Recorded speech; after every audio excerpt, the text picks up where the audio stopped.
తెలంగాణలో 2 రోజులుగా కురుస్తున్న వానలు కొన్ని జిల్లాల్లో వాడిపోతున్న పైర్లకు ప్రాణం పోయగా మరికొన్ని చోట్ల పంటలకు నష్టం వాటిల్లింది.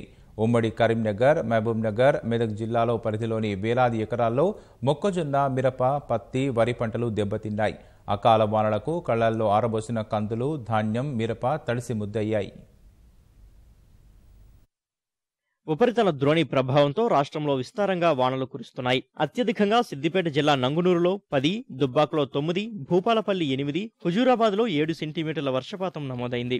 రాష్ట్రంలోని 365 ప్రాంతాల్లో ఒక మాదిరి వర్షాలు కురిశాయి. అకాల వర్షాలతో ఉమ్మడి కరీంనగర్, పాలమూరు, మెదక్ జిల్లాల్లో వేలాది ఎకరాల్లో మిరప, మొక్కజొన్న, వరి దెబ్బతింది.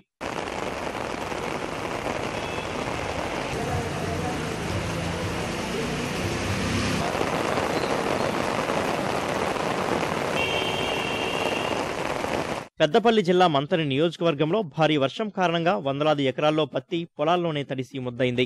జోగులాంబ గద్వాల జిల్లా ఇటిక్యాల, రాజోలి, అలంపూర్, మానవపాడు మండలాల్లో ఆరబెట్టిన మిర్చి, ధాన్యం పంటలు వర్షాలకు తడిశాయి. నాగర్ కర్నూలు జిల్లాలో కోత దశలో ఉన్న వరి పంటకు నష్టం వాటిల్లింది. మహబూబ్నగర్, వనపర్తి జిల్లాల్లో వేరుశెనగ పంట దెబ్బతింది. హోరు వర్షానికి కాళేశ్వరం ప్రాజెక్టు పనులు నెమ్మదించాయి.